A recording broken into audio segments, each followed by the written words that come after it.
Sebab itu sama seperti dosa telah masuk ke dalam dunia oleh satu orang, dan oleh dosa itu juga maut. Demikianlah maut itu telah menjalar kepada semua orang, karena semua orang telah berbuat dosa. Ayat 15. Ya. Tetapi karunia Allah tidak sama dengan pelanggaran Adam. Sebab jika karena pelanggaran satu orang semua orang terjatuh dalam dosa maut, jauh lebih besar lagi kasih karunia Allah dan karunia-Nya yang dilimpahkannya atas semua orang karena satu orang, yaitu Yesus Kristus. Nah, jadi kita melihat di sini bahwa karena dosa satu orang, maka dosa masuk ke dalam dunia. Jadi dosa masuk melalui hanya satu orang. Padahal kalau kita lihat di Taman Eden ada dua orang, ya, Adam dan Hawa. Tapi tidak disebut karena dosa dua orang itu, tapi disebut dosa satu orang. Nah, memang terjemahan Alkitab kita dalam bahasa Indonesia dikatakan satu orang, jadi tidak jelas itu laki-laki atau perempuan. Tapi dalam bahasa Inggris King James Version itu sangat jelas, itu adalah laki-laki, men, ya, laki dewasa. Nah, jadi itulah yang apa? Itulah yang menyebabkan dosa masuk ke dalam dunia. Nah, tentu banyak orang bertanya, ya, padahal Adam yang Hawa yang makan buah itu pertama, tapi mengapa harus melalui dosa melalui dosa si Adam justru dosa masuk ke dalam dunia, tidak disebut dosa daripada si Hawa. Nah, karena ada satu hal yang tidak dilakukan oleh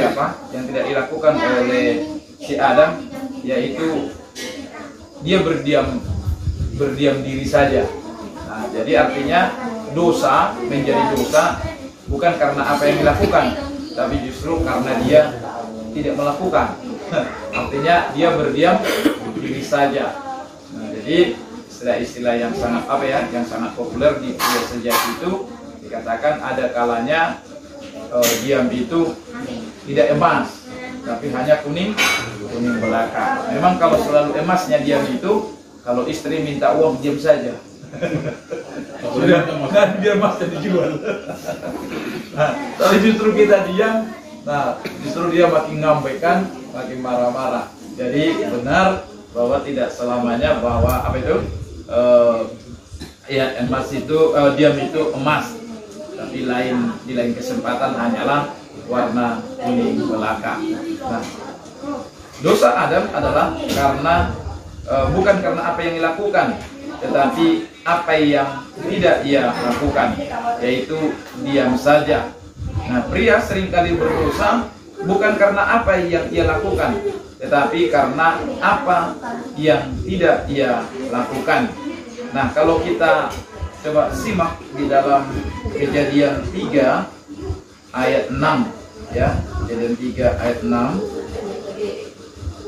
Kejadian 3 ayat yang ke-6. Sama kita baca lagi 2, 3, ya. Perempuan itu melihat bahwa buah pohon itu baik untuk dimakan dan sedap kelihatannya, lagi pula pohon itu menarik hati karena memberi pengertian. Lalu ia mengambil dari buahnya dan memakannya, dan diberikan juga kepada suaminya yang bersama-sama dengan dia, dan suaminya pun memakannya. Nah, jadi kita lihat yang berikutnya bahwa perempuan itu mengambil lalu makan, diberi kepada suaminya, suaminya pun makan, dia diam saja dia, ya kan? Nah, terlebih pada waktu setan itu sedang berdialog dengan Hawa, kita melihat di situ si iblis sudah menggodai menggodai istrinya, dia diam saja.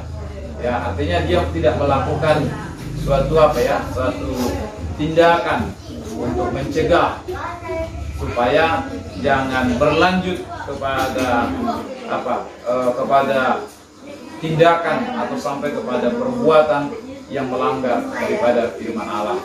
Memang ada hal yang lain juga setelah saya baca ayat firman Tuhan itu tidak ketemu. Ya.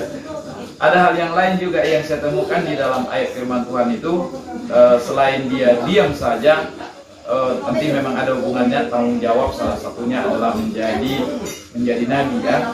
Kita lihat di situ, yaitu dia menjelaskan firman yang dia terima dari Tuhan itu tidak tidak akurat ya. Karena kalau kita lihat pada waktu iblis itu berbicara dengan si Hawa itu, nah si Hawa menjelaskannya, dia katakan diraba baru dimakan. Padahal di dalam di dalam ayat yang sebelumnya, sebelum Hawa diciptakan dari tulang rusuk Adam itu, perintah itu datang disampaikan kepada Adam ya, yaitu jangan kau makan. Tidak ada di situ raba dilihat dari itu, kau makan itu aja, kalau kau makan mati kau gitu. Pegang boleh Pak? Pegang boleh? Pokoknya jangan dimakan. Nah, diraba apa pokoknya jangan ditelan, kira-kira gitulah. Nah, tapi dia awali dengan semuanya itu memang komunikasi.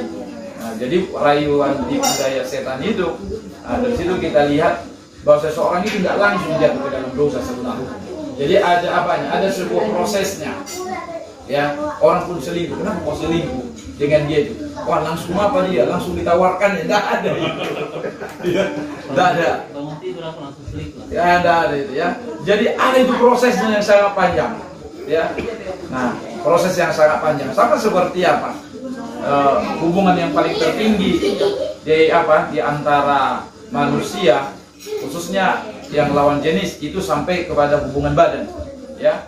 Tapi tidak ada yang terjadi itu langsung ya gitu ya. Tapi itu diawali jauh itu prosesnya. Pertama ya kenalan, nah terus ingin kepada peningkatan lebih dekat. Nah, ya. Nah, terus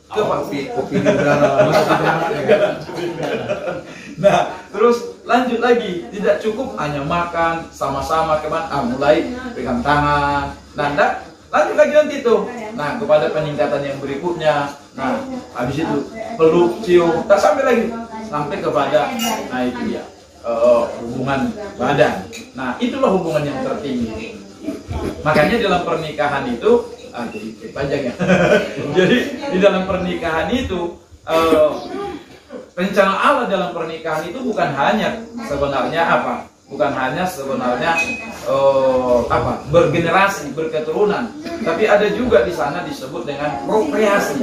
Artinya apa? Itu hubungan yang hubungan yang paling memuaskan dan juga membawa kepada suatu suasana, mau seberat apa beban si laki-laki atau si perempuan, tapi pada waktu mereka dalam hubungan itu semua itu sirna dalam waktu yang sesegera, dan mereka masuk kepada suasana yang sangat indah. Nah, itu yang kita lihat. Jadi kalaupun tidak ada di dalam keluarga itu anak menjadi generasi mereka, tapi bukan berarti gagal rencana Allah di dalam pernikahan itu, karena salah satunya juga ada di situ prokreasi. Ya, jadi itu kita harus perhatikan. Nah, supaya jangan melebar kemana-mana, kita lanjut lagi ke materi kita. Jadi seorang pria dewasa tidaklah ditentukan oleh umurnya, tetapi seorang pria dewasa, bagaimana supaya disebut dia dewasa atau maksimal, ia harus belajar bertanggung jawab. Sebab kedewasaan tidak diukur dari umur, tetapi penerimaan akan tanggung jawab. Nah, ada orang udah tua pun tidak pernah dewasa, terus jadi anak-anak. Heran aku, dia ini katanya, terus dia anak-anak katanya kan. Nah, bukan berarti badannya anak-anak, tapi apanya? Iya, pikirannya. Nah, jangan sampai istri kita juga berkata kepada tetangga, suatu si bapak ini si anak terus anak-anak katanya, gawat juga. Iya kan? Memang yang paling susah itu memang dewasa laki-laki, ya kan? Nah, anak-anak dia minum susu sampai bawa-bawa. Tidak pernah dia selesai dari situ. Nah, jadi kedewasaan itu tidak diukur ya dari umur, tetapi dari penerimaan kita terhadap tanggung jawab. Tanggung jawab apa yang pertama? Yaitu tanggung jawab untuk dosanya sendiri. Nah, kita bertanggung jawab terhadap dosa kita. Seringkali apa yang terjadi di dalam kehidupan kita, sering kita menyalahkan orang lain. Ya, artinya kita melemparkan tanggung jawab. Sudah kitanya yang salah, jelas-jelas, tapi kita masih beralibi bahwa si anu yang salah, si anu yang salah. Nah, kita lihat bagaimana Adam menyalahkan si Hawa. Si Hawa menyalahkan siapa? Si ular. Si ular tidak ada lagi yang mau disalahkan. Jadi kalau seandainya di situ ada apa penerimaan pertobatan, yang diterima pertobatannya si ular itu, karena dia tidak menyalahkan siapa-siapa. Tapi begitulah pada umumnya. Perhatikan, saya sebagai gembala atau sejak masa muda saya sering menangani konseling. Biasanya yang datang suami istri, itu selalu saling mempersalahkan. Kalau tidak istrinya dipersalahkan, suaminya yang dipersalahkan. Terus begitu-begitu, tidak ada selesai. Bahkan sampai perang apa? Perang mereka di depan kita. Sampai kita bilang, time out. Atau yang tadi tidak selesai, kau keluar, aku ngomong dulu. Nah, kau apa? Habis itu kau di luar, biar mau bertemu nanti. Karena tidak ada yang mau selesai, ya kan? Nah, tidak mau bertanggung jawab terhadap dosanya sendiri. Nah, jadi kita sebagai pria dituntut oleh Tuhan atau perintah Tuhan, tanggung jawab yang pertama adalah kita harus bertanggung jawab terhadap dosa kita. Allah tidak menyuruh kita menembus dosa kita, ya, karena kita tidak bisa menyelesaikan dosa kita. Tetapi yang dia minta apa? Mengakui dan meninggalkannya. 1, 2, 3? Yes. Iya. Jadi itu yang Tuhan mau, ya, mengakui dosa kita. Tidak bisa kita tebus dosa kita. Mau pakai apa kita tebus? Tidak bisa. Tapi Tuhan katakan kita akui dan kita bertobat dan kita tinggalkan dosa kita ini. Ya. Belalang. Jangkritnya itu. Hasil peliharaan itu rasanya. Bebas dia. Besar. Ya, jadi kita harus ingat ini ya, bahwa dampak dosa pria itu berbeda dengan dosa wanita. Itu harus kita ingat. Makanya kalau wanita tidak mau sadar, tidak apa-apa. Tapi kalau kita sebagai pria harus cepat sadar. Kenapa demikian? Dampak dosa daripada pria itu, kita menjadi susah payah mencari nafkah dan bumi menjadi terkutuk. Makin tandus bumi itu, makin sulit kita mendapatkan rezeki.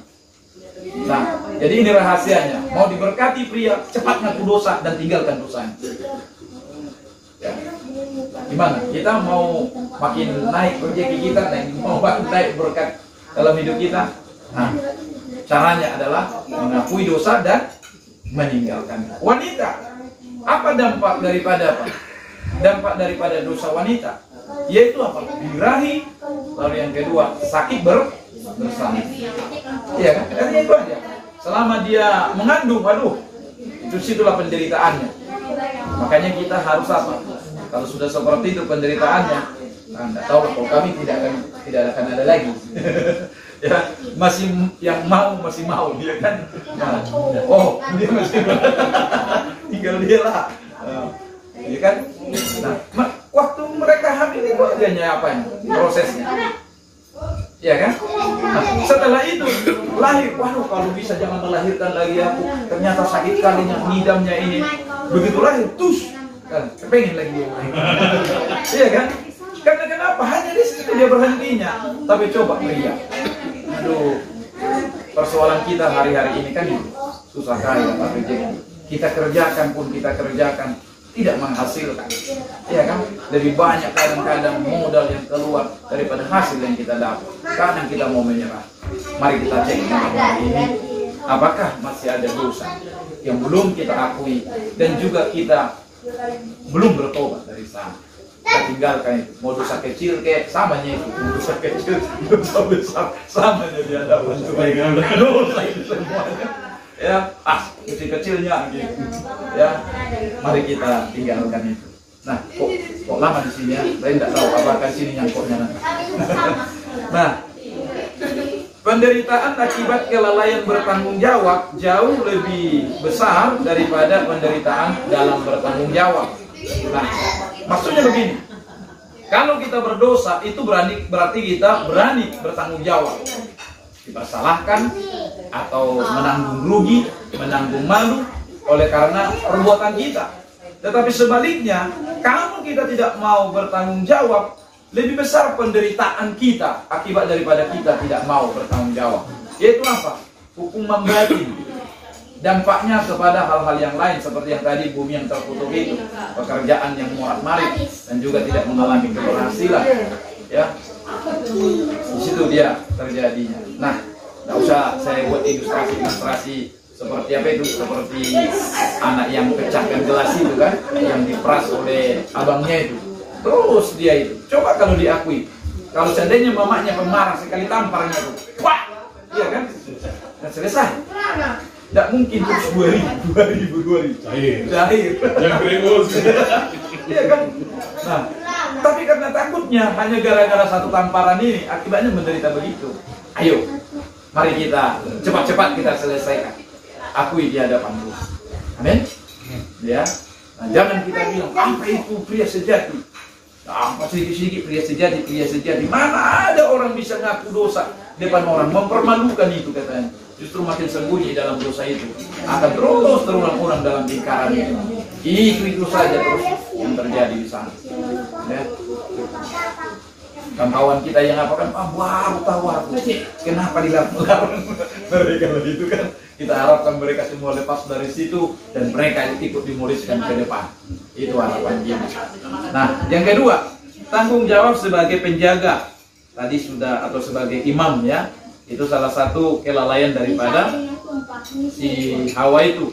Harusnya dia lagi depan menghadapi iblis itu. Menghadapi iblis di depan Hawa ya, untuk menghadapi iblis. Tapi ternyata dia diam-diam saja. Nah, jadi ini hal yang kedua yang dilakukan oleh pria adalah menjadi imam. Tanggung jawab pria adalah menjadi penjaga untuk keluarganya dan saudaranya. Jagalah keluarga kita dengan berdoa, mendengar, dan juga melayani. Jaga keluarga kita dari pengaruh-pengaruh dosa, setan, dan dunia. Nah, itu harus kita kerjakan dan lakukan. Nah, yang ketiga adalah tanggung jawab sebagai penuntun, yaitu nabi. Ya, udah mereka. Iya. Jadi yang ketiga adalah sebagai nabi. Artinya firman yang kita dengar, firman yang kita baca, kita jelaskan kepada anak-anak kita. Ya, tapi dengan bahasa anak-anak tentunya, tidak dengan bahasa kita. Nah, itu penting.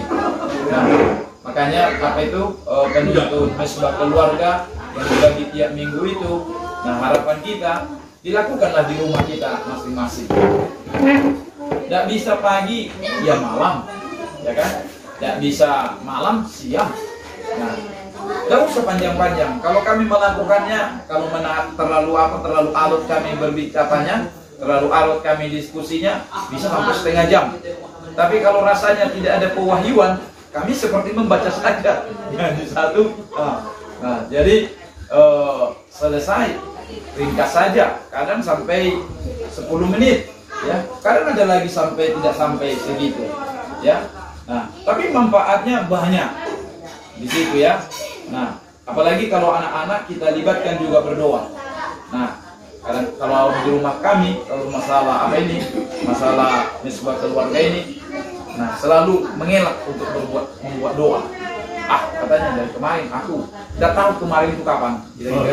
Nah, jadi akhirnya kita gila. Hari ini bapak dua pembukaan, mama hari ini, besok kau, gitulah.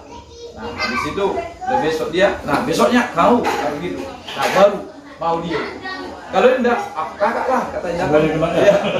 Kalau kakaknya dia bilang, asian belum pernah, aku udah ini. Nah, jadi seperti itu. Nah, jadi lewat kita menjelaskan firman Tuhan juga. Nah, tidak usah terlalu berat-berat. Di mesbah keluarga itu kan sudah ada pengantarnya. Habis pengantar ada aplikasi praktis. Baru habis itu penerapan. Jadi tinggal baca. Itu aja kita baca udah memahami. Nah, bobot pertanyaannya itulah yang menarik anak-anak itu untuk bisa mereka mengikutinya. Nah, akhirnya bisa akan dipahami. Nah, contoh seperti kemarin itu kan Cornelius itu. Siapa ini Pak Cornelius ini? Kata si Gem bilang, kawan punya ini katanya. Kawan punya. Dari mana kawanmu ini? Ya, iya, ini di sekolah kawanku ini. Bukan, yang ini jenderal ini. Jadi dari itu kan udah mulai apa? Wah, makin seru, makin seru. Nah, jadi di situ kita temukan. Nah, nanti waktu memimpin doa itu, baru kita akan tahu dia buat dosa enggak satu hari itu atau apa yang dilakukannya, nanti kita akan tahu sih. Karena di situ dia jujur, ya kan? Tadi aku Tuhan sudah mau kutumbuhkan Yesianu itu karena digigitnya kuatkan di sini Tuhan. Nah, tapi tidak kulakukan karena aku abang dia adik katanya. Oh Tuhan terima kasih dia sudah memahaminya.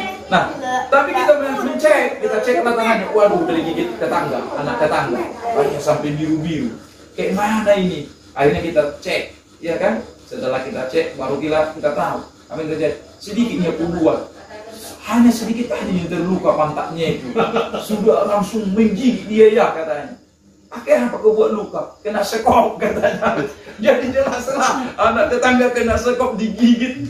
Nah, sebuah perimbangannya itu ya kan. Nah, tapi kalau tadi kita tidak mengerti itu kan bisa kita jadi salah sangka.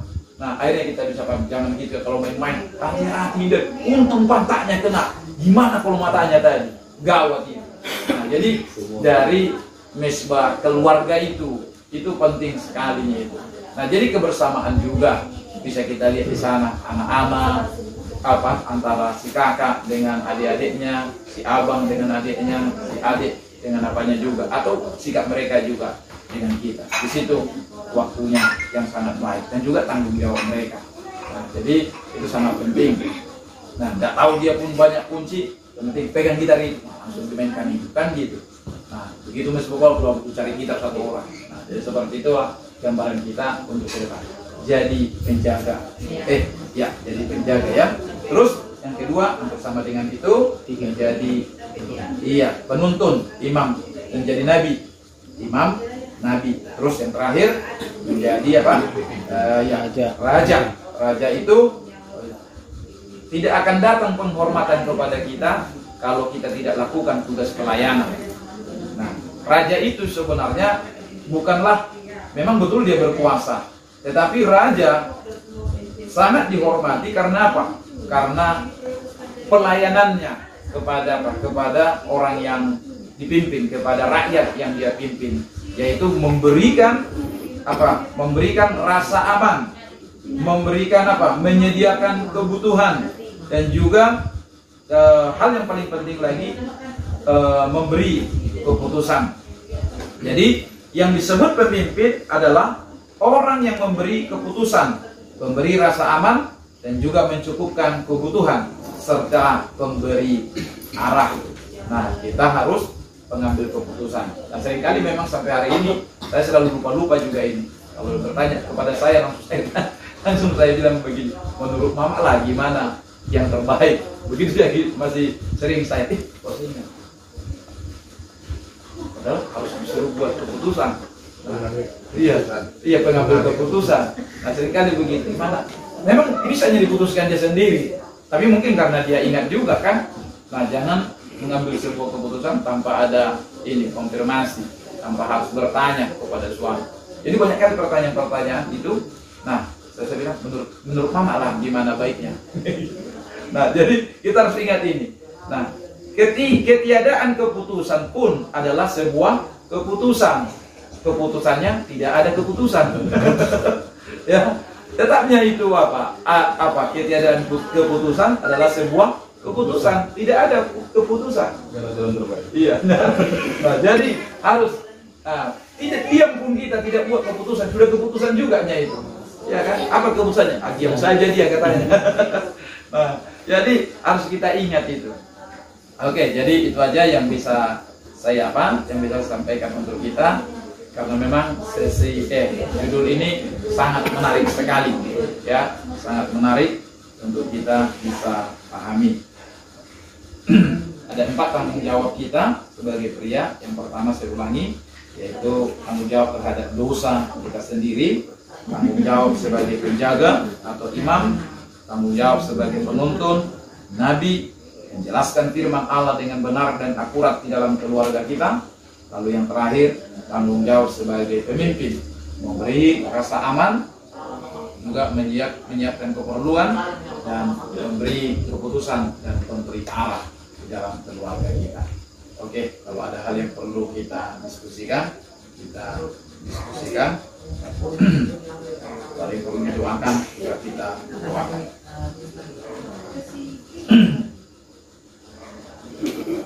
Dua orang tadi, orang Pak ya, masih ada Pak? Hah? Dua orang tadi kan? Iya, dia juga mau saya bawa, cuman nanti lah Pak. Oh, jadi dia langsung pulang? Enggak, situ di. Masuk. Nanti aja. Lagi pulang futsal tadi, jadi saya udah bawa baju, jadi kurang sopan. Iya. Habis itu dia pakai celana pendek aja. Oh, iya. Tunggu mama. Jadi apa? Kan lagi masuk. Ini bisa bertanya Pak? Silakan. Langsung kan. Yang bisa saya jawab saya Itu jawab. topik kita tadi tentang apa? Tanggung jawab. Berhenti di sini. Ini ditanya, tanggung jawab belum tinggi. Atau sampai di sini pertemuan kita gitu bukan? Tanggung jawab belum tinggi. Di sini gitu.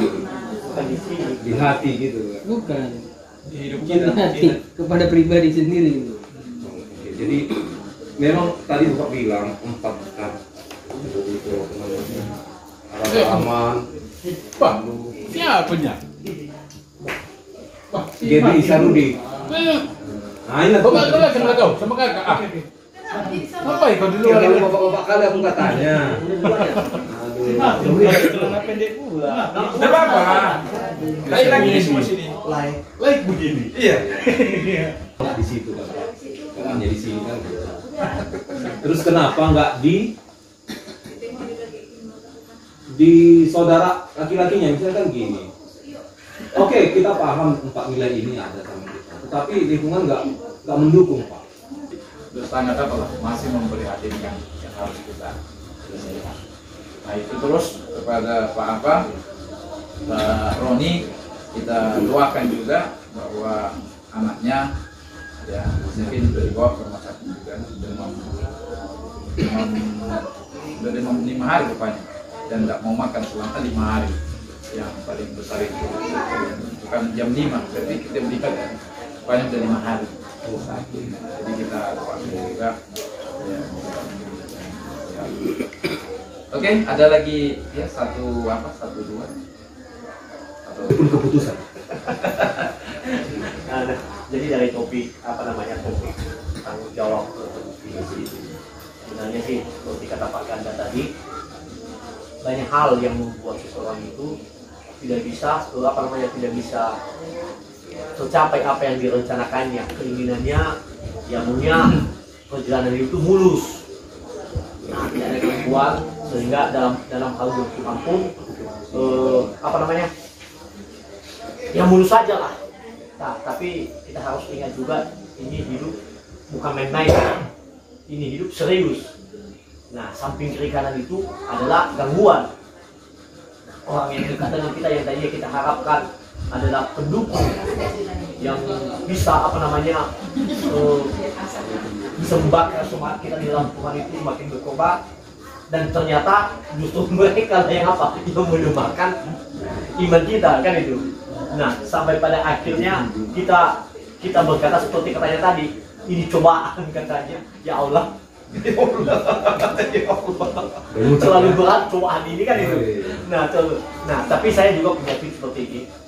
Saya melihat beberapa tokoh-tokoh dalam Alkitab yang pada akhirnya mereka bisa melewati segala sesuatunya, bahkan yang paling menyakitkan, yang paling menyedihkan bisa mereka lewati, dan mereka bisa menjadi pemenangnya.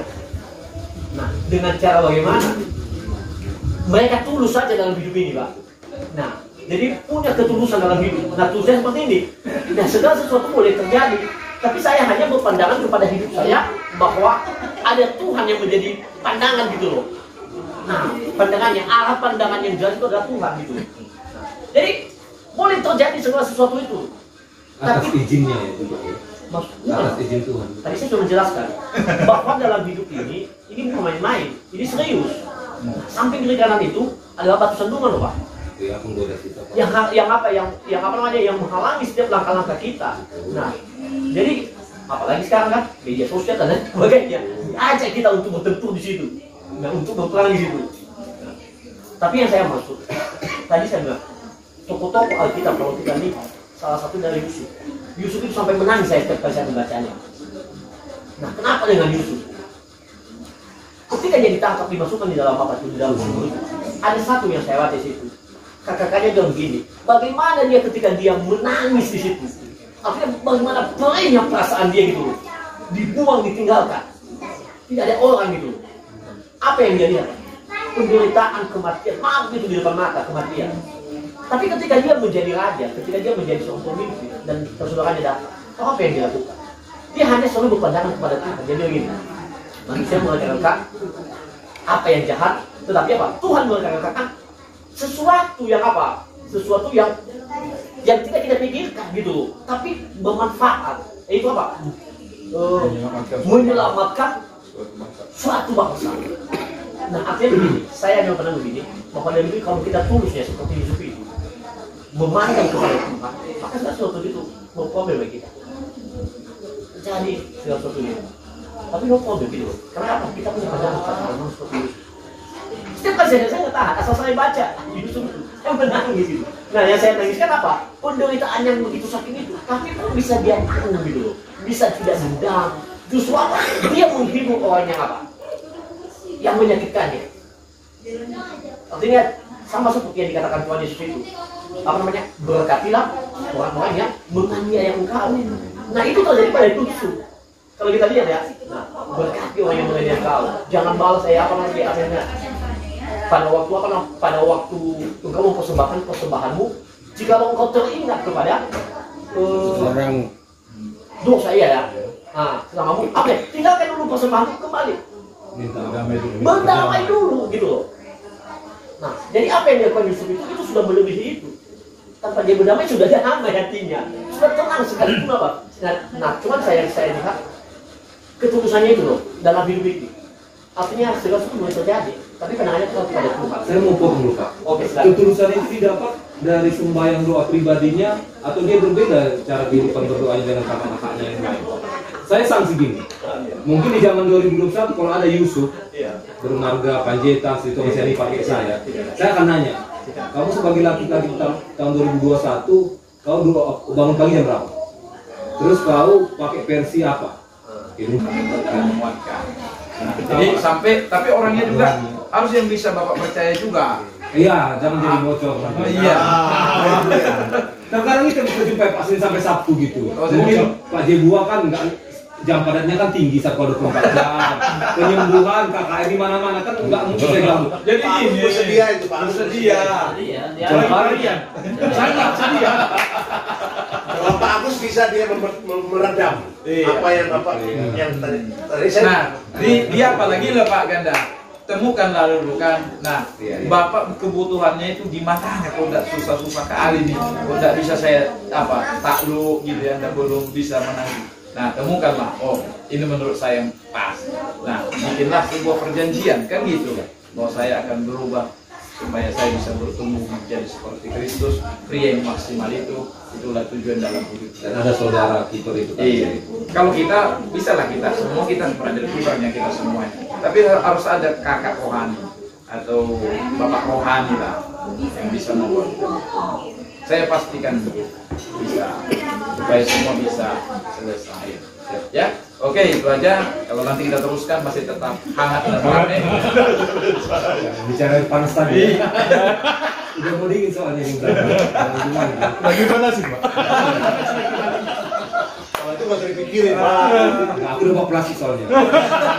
Dipalas maksudnya Pak. Oke. Nah, jadi perlu kita doakan si Dedi supaya lancar semua.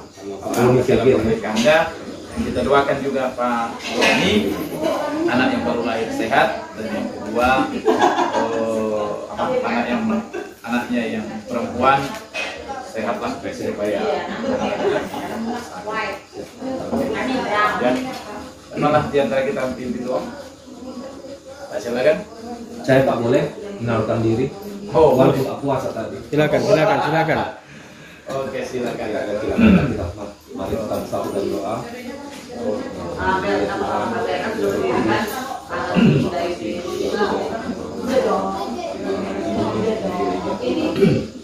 Para Bapak di tempat ini Tuhan belajar menjadi seperti nanti tanggung jawab yang di sini menyanyi boleh kami sering Bapak banyak tuntutan dari Tuhan yang Engkau refleksi kami lagi untuk mengetahui tanggung jawab kami Bapak. Mampukan kami Tuhan di tengah-tengah Bapak-bapak sekitar kami yang tidak mengetahui tapi peliharakanlah kami Tuhan ketika kami juga akan mengalami tanggung jawab kami ketika kami akan berakhir di dunia ini. Roh Kudus buka kesetiaan kami sebelum kami akan datang ke permohonan tanggung jawab kami menjadi pelanggaran kami Tuhan kami lagi kami berdoa Tuhan untuk saat ini untuk Gigi si Durian yang merencanakan pernikahan di bulan Tuhan dengan kami manggung Tuhan berkatilah acara tersebut dari persiapan pelaksanaan sampai selesainya nanti Tuhan kita di tempat cuaca karena cukupkan orang-orang yang kesalahan protokol kesehatan Tuhan rencana mereka Tuhan apapun keperluan dari pesta tersebut biarlah Tuhan memuliakan nama Tuhan Tuhan ditinggikan Tuhan menjadi berkat Tuhan di lingkungan masyarakat terutama di hadapan ini Tuhan juga kita mengizinkan keturunan kepada mereka Tuhan keberatan Tuhan berdasarkan hadir di lingkungan Tuhan dan ingatkan juga untuk mereka berdoa kepada-Nya melalui komunitas ini kami juga Tuhan untuk kaum Bapak kami Roni Segia Tuhan sebesar ini Tuhan kami juga merencanakan tapi karena keterbatasan kesehatan istri mereka Tuhan saat ini kami sempang doa dan tangan untuk putrinya Tuhan dalam nama Yesus doa kami dari menyembuhkan putri mereka kami Tuhan supaya jangan menjadi pemikiran di dalam hari pekerjaannya Tuhan yang menyusahkan Tuhan tapi Tuhan kalau bekerja di segala dokter obat dan segala obat Tuhan biarlah Tuhan saat ini mereka tetap bergantung kepadamu Tuhan yang menyembuhkan pelindung mereka begitu juga Tuhan dengan Bapak di tempat ini Tuhan yang akan berpisah Tuhan ke rumahnya masing-masing hari ini melakukan pelayanan dan hari Senin melakukan aktivitas lain Bapak biarlah atas izin-Mu mampukan kami melakukan yang Tuhan boleh kehendaki Tuhan walau sekitar kami ada hal-hal sulit yang akan kami hadapi tapi izin Tuhan Engkau menghidupkan mata kami tetap tertuju kepada-Mu Tuhan Tuhan Engkau tahu Tuhan apa kekurangan dari seorang laki-laki dan bagaimana cara belajar Tuhan biarlah ketika umur dan nafas kita berikan kepada kami seturut dengan kehendak kami gunakan sesuai dengan ilmu dan kami mengungkapkan karena waktunya adalah tingkat Tuhan bagi mereka yang sudah berpulang daripada kami Pak Ginting dulu kami ingat Tuhan untuk keluarga dan dalam kondisi COVID ini juga berkati kami tidak lalai tidak jauh Tuhan banyak hal yang belum kami sampaikan berkati juga keluarga Rian keluarga Firmania juga kita di tempat ini juga yang menjadi tempat Tuhan berkati keluarga mereka satu persatu Tuhan segala sesuatu perencanaan terhadap keluarga anak-anak Tuhan berikan kepintaran kesehatan Tuhan tidak ada satu kurang apapun Tuhan karena Engkau Allah yang mencukupkan Allah yang memberikan tepat pada waktunya terima kasih ya Tuhan jika sepanjang dari diskusi kami ada hal yang kurang menjadi pada Tuhan kami atau pemikiran kami atau Engkau bersama kami ampuni kami Tuhan supaya kami ajar berdoa kami Tuhan bermalu doa kami sudah kami dan kami rindu kepada kami berkat dari berkat kasih karunia dari Allah Bapa di sorga cinta kasih sempurna di dalam Yesus Kristus Tuhan buat kuasa persekutuan Roh Kudus menjadi bagian terbaik dalam hidup kita pada malam hari ini, esok hari, bahkan sampai selama-lamanya. Bersama kita katakan amin. Ini masih panas kan Pak? Investasi ada Pak.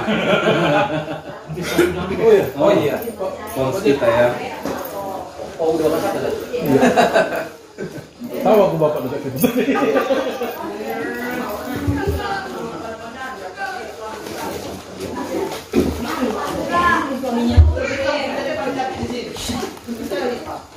Cici itu kan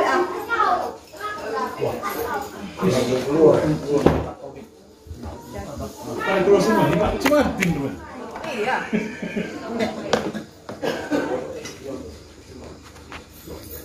Langsung aja kok. Oh enggak apa. Kurang meja ya? Dia bilang aja. Sini kalau kau suka. Ah, dekat pintu. Atau di sini mau? Oh. Oke, datang yang mau juga buat segala berkat yang telah kau sediakan. Begitu juga buat makanan dan minuman yang tersedia di hadapan kami Tuhan. Kiranya kau sucikan, kuduskan Tuhan agar menjadi sesuatu baru, terus selalu memuji dan memuliakan nama Yesus Kristus dan berdoa dan bersyukur. Amin. Selamat makan. Ini cabenya.